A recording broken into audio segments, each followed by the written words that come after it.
All right. Hello, friends, and welcome back to the Gaming Dad Fujo Podcast. This is episode number 17, being recorded February the 21st, 2024.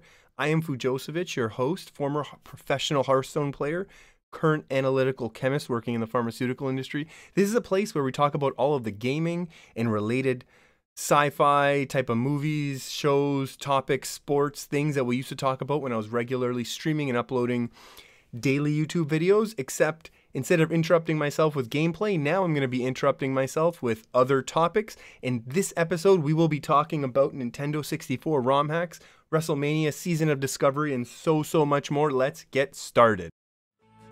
He's got no time to play video games. He's the Gaming Dad Fujo. Nailed it. All right, and of course, as always, if you're listening, feel free to leave a message, a comment, how you're doing in your gaming life, anything else going on in your life. Hit the like button, rate us on the podcasting thing. If you are watching on YouTube, hit the subscribe and the little bell to get notifications and emails. Let's jump right in. Last episode, we talked a lot about World of Warcraft Season of Discovery Phase 2 going live, and it did go live February 9th. And it's 6 p.m. Let's do some quick math. February 8th, 6 p.m. The raid was cleared February 9th at 10:30 p.m. So 12 plus a few hours later, the raid was cleared. So season's done. It was actually interesting. Guild Noda, shout out to them. 1 paladin, 2 priests, 2 warlocks, 5 mages. The warlocks were tanking. 5 mages. And the shadow priest, one of the priests was shadow, did a ton of healing and DPS. That's going to get nerfed. I'm still not level 40. We're going to talk about it, but I don't know. I'm feeling like I'm getting not burnt out, but I'm feeling left behind, and I'm feeling like with my Gaming Dad hours, even though Season of Discovery is the most Gaming Dad friendly version of classic WoW that we've ever seen and might ever see, I still feel like I'm not doing enough in order to actually get enough out of it to be committing that time, the limited time that I have to it. So I'm kind of reassessing right now. I know one of my friends sent a video of Demio battles and said, Fujo, you need to get back to streaming full time. People need this. And I said, you know what, it looks really cool. It's kind of a tabletop turn-based RPG, strategy RPG type of thing. There's some deck building elements in there. It looks really cool. But with my limited playtime, I don't know that, WoW Season of Discovery is a thing that I'm going to keep doing. I just feel like I'm missing out on all these other opportunities, other games. So we're gonna kind of reassess this. But the one other cool thing from Season of Discovery, interesting gaming note, the fluorescent green Mechanostrider was found in Phase 2. It's a drop in the Gnomragon raid. So this is off the final boss, whatever. And the interesting thing about this is it was originally dropped on Season of Discovery as BOE, bind unequipped. So people tried to sell it for tons of gold. That was hotfix. It's BOP. You get it, you loot it, you get it.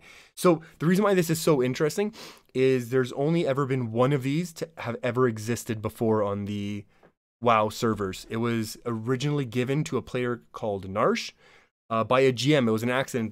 This player submitted a ticket saying, oh, they accidentally deleted their Mechanostrider mount by mistake, and could you help restore it? And this is a thing that GMs used to do all the time. Back when WoW had GMs that would actually just pop in and say, hey, how's it going? They would teleport right to you and they would chat, and it was hilarious. So this GM accidentally restored this wrong colored mount that normally wasn't available anywhere. So it's the only one. It has to be the rarest mount in all of WoW history. And it's no longer available because that person, Narsh, tried to sell their account, and they tried to sell it for a ton of money by advertising years later that, hey, I have this, Mechanostrider that no one else can ever get. And that was easy to identify because, again, like I said, it's the only one, and they were permanent banned, so that, that mount is gone now forever. So that's still a cool, really WoW piece of gaming trivia.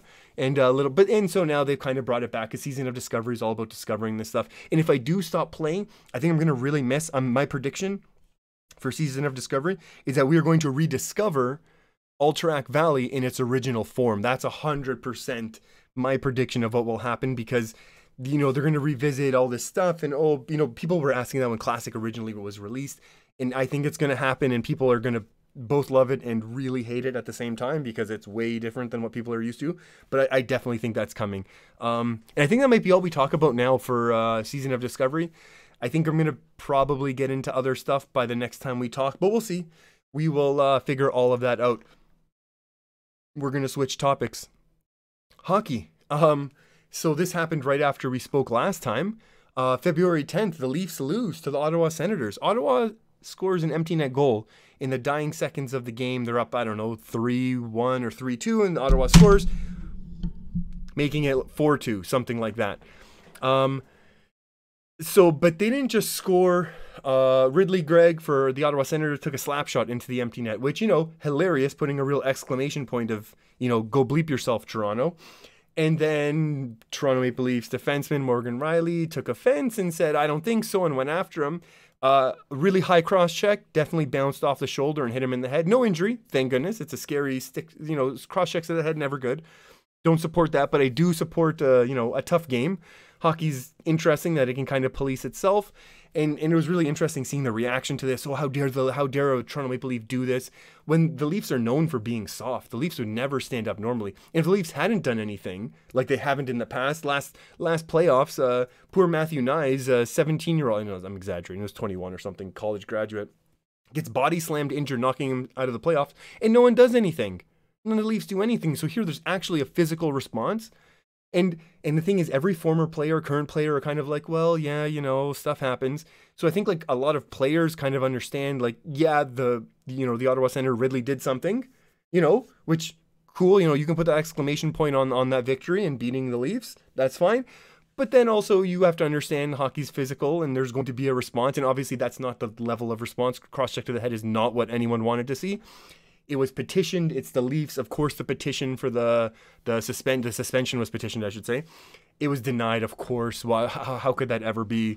It's like I said, it's the Leafs. And here's the thing: the Leafs are 4-0. They're playing their fifth game without Morgan Reilly tonight, and I definitely think, hopefully this is a galvanizing moment for the Leafs. The Leafs are not a tough team. Every time I talk about the Leafs every once in a while, every other episode, it seems like something comes up enough that I'll care about, and it's just, I hope this galvanizes the team, makes them a little tougher, and not even tougher, just stand up for each other. I'm not expecting people to drop the gloves every other shift, but just stick up for each other. Just got to play together, care about the game. That's definitely what it looked like. Morgan Reilly was just frustrated. They were losing a bunch, and just hopefully this is a positive moment for the team moving forward. Gaming topic coming up. Nintendo Direct just came out today, February 21st. There were some, it seems like the general response to this was kind of disappointed. There were a couple really cool things, though. Both the game Grounded and Pertinent are coming to the Switch as former Microsoft exclusives, which, again, we've talked about this in the previous couple episodes. It seems like this is more and more of a trend that more companies, and these are Microsoft games. This is not another publisher who had an so it's kind of interested. Grounded, definitely one thing to note for Grounded, it kind of looks like it runs a little rough, but in order to keep the gameplay, it looks like there's going to be crossplay. So you need to keep the gameplay at comparable levels, so the graphics are going to take a hit. And, more players getting access to these things, probably the better. Like I said, I'm probably never expecting to see Mario on a PlayStation, but who knows, right? Star Wars Battlefront collection was announced coming to Switch. I played Battlefront 1 and 2. Star Wars Battlefront 1 and 2 as a kid growing up. That's really cool. I'm excited to see them. I probably, again, that's, when I'm talking about playing other games, that's probably not the one I'm going to get, but it's interesting. A Rare logo, the company, Rare, was shown along with Blast Corps, Battletoads, Killer Instinct. And it seems like the big talking point online is everybody wants Diddy Kong Racing. It's going to happen. Maybe not this month, but this year. I think it's too big to not have it happen. So that's pretty cool. Apparently there's some Donkey Kong stuff happening later in the year, so it's gonna, they'll make it work. It's a classic game that has to happen. Gundam Breakers 4, very actiony RPG type of thing. That's not gonna tickle my RPG itch, but it looks cool. Love a good Gundam, that's for sure. Monster Hunter Stories announced for the Switch. It's fast-paced, kind of easy RPG. Not going to be my thing either, but again, it was kind of a lighter Nintendo Direct, but always good to see a couple cool, interesting things coming down the pipeline, and that's especially, like I said, these Microsoft to Nintendo, also onto PlayStation. I think that's definitely good for gaming overall. All right, next thing we have to talk about, Love is Blind Season 6. we know that the Casa de Fujo loves our, what I affectionately refer to as garbage reality TV. I talk about Love is Blind, all sorts of stuff. Love is Blind, Love Island. What was the one that we liked? The Mole. That one was really fun, actually. So, as of right now, I think actually today on the 21st, the second half of the season came out, because they released the first 5 episodes and there's like a break for a couple weeks. I think the other 5 episodes come out, but I haven't seen them. So I'm going to talk about the first 5 episodes because that's all I've seen. I might, depending how long recording takes right now, I might watch a little bit of episode 6. So there's going to be episodes from the first 5 episodes. Spoilers from the first 5 episodes. That makes sense. There will be episodes, of course. There's going to be spoilers. Let's jump right in. But first, I need to talk to Mr. Nick Lachey. Sir, what are you doing? The preview of episode 1 opens, and they show a montage of coming this season. I'm seeing people in wedding suits and wedding gowns talking and getting angry at each other. There was a full couple that was definitely spoiled. And if you're going to spend 4 episodes on these pods just trying to have drama of who's going to get coupled up, who's going to propose, don't spoil that in the first 20 seconds. Nick, what are you doing? Have you ever watched TV before? There was one couple, 100%, that was spoiled. They didn't show them at the altar or anything, but they were definitely talking at an apartment, or outside of an apartment, I should say. And during the second the pod started, I was just, well, I already know these two are going to end up. So are you going to have, just as a spoiler here, Darth Vader tell Luke Skywalker, spoilers, that he is Luke's father in the trailer for Empire Strikes Back? I don't think so. It's too important. You don't spoil the... Nick, do you notice how easy that was for me to put some spoiler alert? This movie I just talked about, May 21st, 1980 was released, okay? Nick, I love you. Give me a call. You can hop on the podcast. We can talk about it. I can get some producer consulting fees going. It's really, really low 6 figures, and I'll help fix your show up, no problem. Okay, let's get into it for right now. The first episode, I think we watched 30, 40 minutes, and I was not into it. Then we got into episode 2 and it started clicking. Okay, so that was kind of the really high level. Let's break down there's 5 couples. As of episode 5, there's 5 couples. I don't think for much longer there's going to be 5 couples. So Jimmy and Chelsea. Whew. Jimmy summed up their entire relationship in this quote. So just so we're clear, the guy's Jimmy, Chelsea is the young lady. And Jimmy says to the camera, I've never been more sure that Chelsea is meant for me. He was in a little love triangle with Jessica earlier. So that's a bad little slip of the tongue. There's also a little point of Chelsea mentioning that she kind of looked like Megan Fox. And the whole point of this show, Love is Blind, is to not know what the other person looks like. So this season has been wild. So many people are just asking about physical attributes and they're just going along with it. And here's the thing about the Megan Fox comment. Even if I was Megan Fox, I'm not going to say that I look like Megan Fox, because there's a lot of people right now thinking about going outside and washing their cars right now. And I don't think these two are going to make it, is all I'm going to say about this. They both seem like lovely people. I don't think they're going to be meant for each other. I wish them both happiness in their future endeavors. I definitely do think Jessica will be brought in episode 6 or 7, and Jimmy's going to definitely like her quite a bit. I think also, if you go and pay attention, Jimmy took like 5 minutes to actually propose after they met, because they have this big dramatic reveal, finally seeing each other, and I wish them well in their future endeavors, is all I'm gonna say. We're moving on. Who else? Kenny and Brittany. They seem sweet. Kenneth and Kenny, I shouldn't call him Kenny. Kenneth and Brittany, I don't know them that well. I shouldn't give them nicknames. I don't see a real spark. There's definitely going to have some race things coming into play. I think they're just so mature. I think it's going to have to be manufactured. I'm going to see Nick Lachey in the bushes trying to start something, but I think they're both very mature.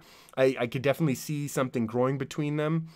They both seem happy. I think they'll make it. That's my prediction. AD and Clay. AD seems fantastic. Great energy, nice person. I don't think they're going to last. Clay brought up this whole weight gain thing in long-term relationships, and then also about getting pregnant with babies. Yeah, let me talk to you, Clay. I don't know if this was the show for you. I don't know. about that. I don't think AD's gonna stay with them. And that's all. I think AD's great. Jeremy and Laura. What's happening? Oh yeah, after this last, oh yikes. Yeah, those is really weird. They really, I think so. But the big thing also after this last episode, I think everyone got really, really saucy, really, really boozy. After they all, they have a beach party in episode 5. They go on their little honeymoon, and they got really boozy. And Jeremy said he wants to go home, and I don't think they're gonna make it. Who else? Johnny and Amy. I like Johnny and Amy. Amy admitted she had a hard time struggling, that she was falling for a white guy. She'd only dated Latino men before. But I think they both enjoy each other's company. They're getting along. Did I forget someone? I think that was everyone. Oh, shoot. Did I miss a couple? That'll be embarrassing. And you know what? They're already like more hand-holding. They really pay attention to each other. I think they were all ordering tequila sodas too. Shout out to Tequila Sodas. That is another drink in Casa Fujo that has been very, very popular. Yeah, I don't know. I'm excited. I think those are my predictions for the couples. Did I miss a couple? If I did, I think we know what I think about their future. Oops. Let's move on. WrestleMania. So we made our wrestling predictions. We're gonna do a lot less wrestling talk this time than last episode was really wrestling heavy, and that's fine. It happens sometimes. So we made the prediction on the Wednesday that Rock was gonna turn, because that's the only way they can salvage this. Because Rock came in and basically took Cody's WrestleMania shot, and Cody's like, okay, I guess, and it made Cody look weird and make Rock look horrible, made Seth's title look useless.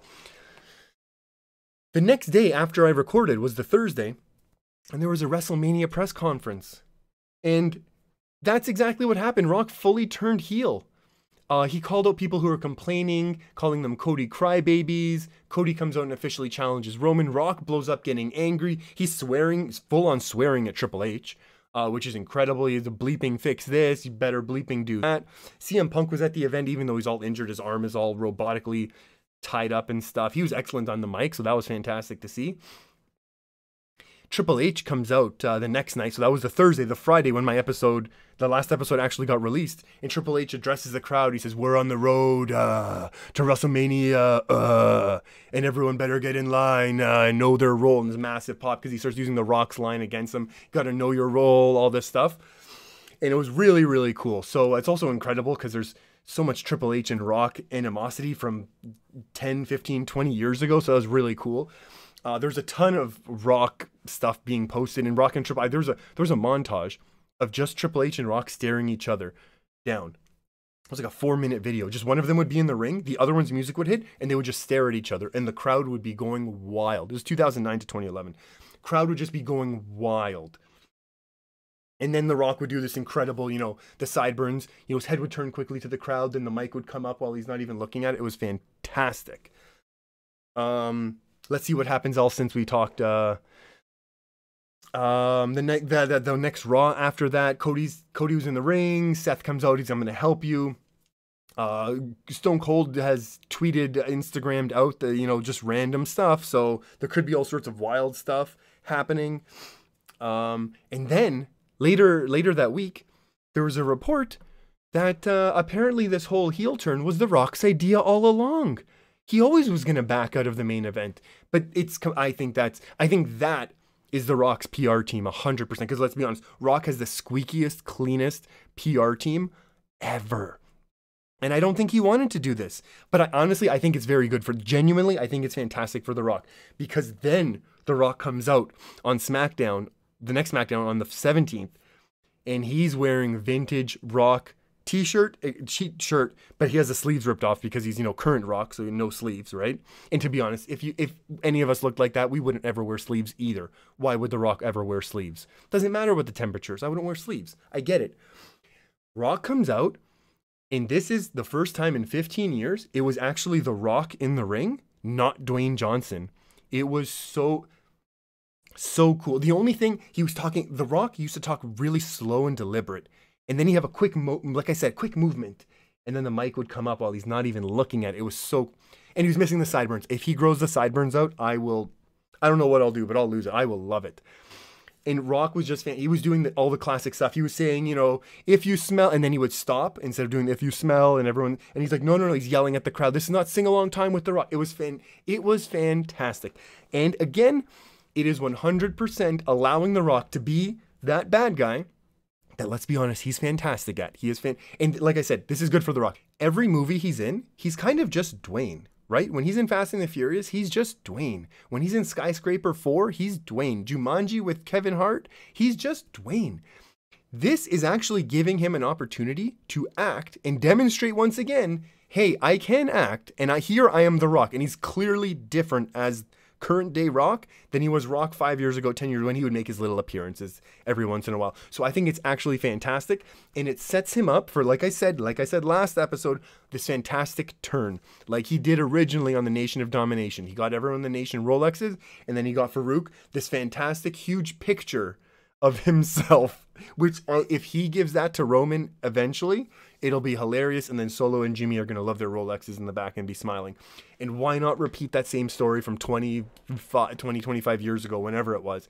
Because let's be honest, NXT right now, run by Shawn Michaels, fantastic, because there's so many of his old stories and his friends' old stories just being retold. So why not just do it again? Okay. Now we're going to go on. Nintendo 64 hardware being pushed to its limits.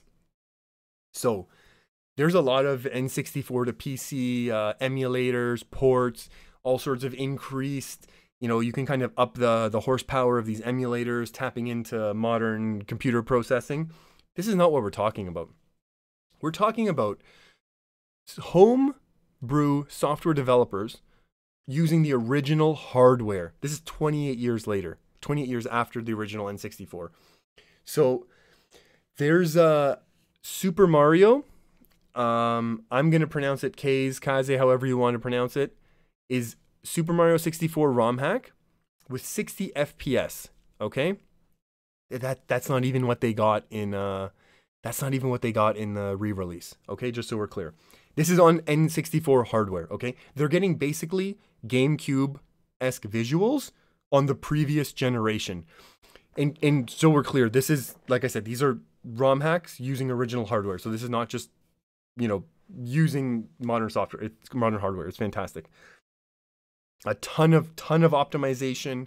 It's able to be done by small groups, individuals, spend months do incredibly hard optimization, software programming, software development work, and you can get these incredible results. There's a Smash Remix.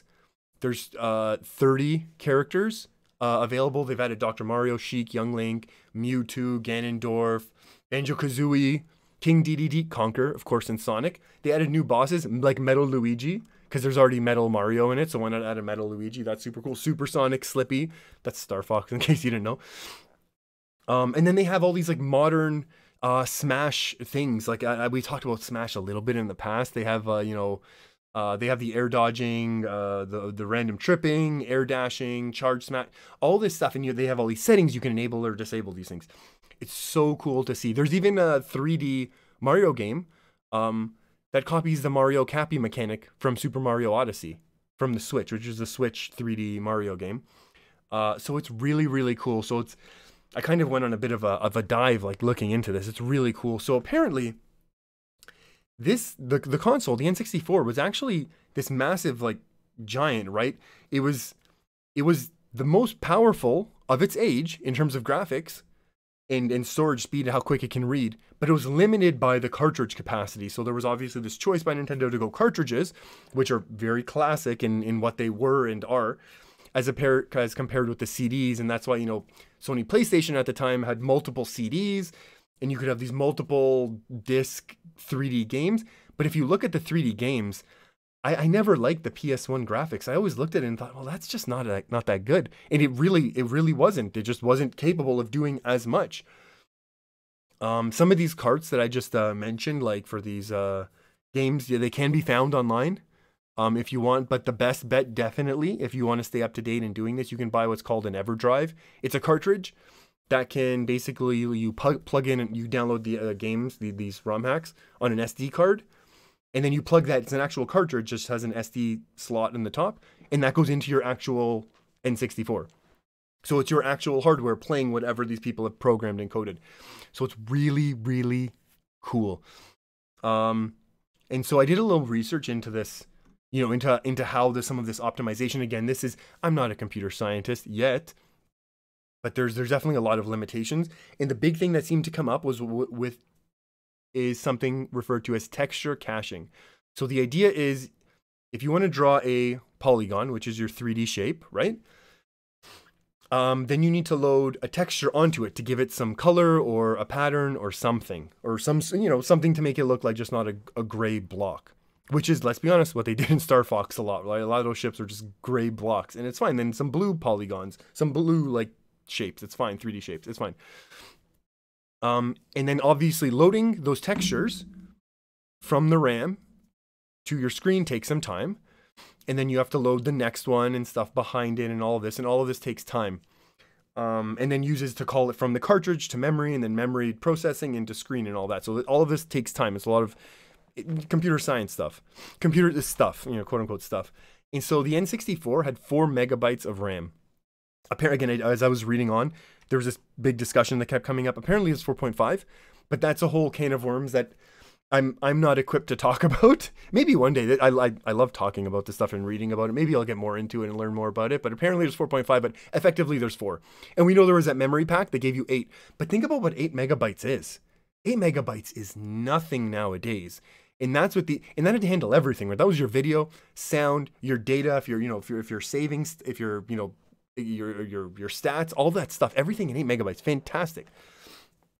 So, and then, so when people talk about texture cache, I also I saw a little bit, I read a little bit more, and it's kind of not really a true texture cache as would be in current day. And so what it really was just a part of memory, part of that 4 or 8 megabytes of memory that developers had to manually move data in and out of for these textures.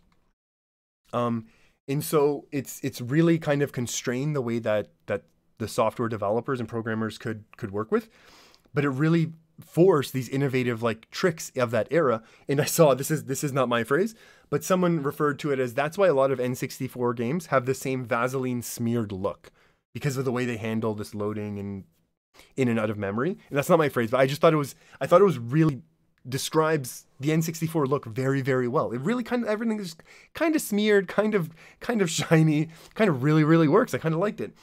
And I love that. I love this idea, and seeing that, it's 28 years later and people are putting in time and effort. And not only, but then there are people who are really like, hey, is there a new release of this Mario game? Is there a new of this RPG? Is there this platformer? All this stuff. It's so cool. So if you grew up with N64, fantastic. Interested in the software stuff, it's cool. And this is just also, I keep thinking like, oh, new stuff to play. Well, guess what? My N64 is sitting in a dust-free box back there.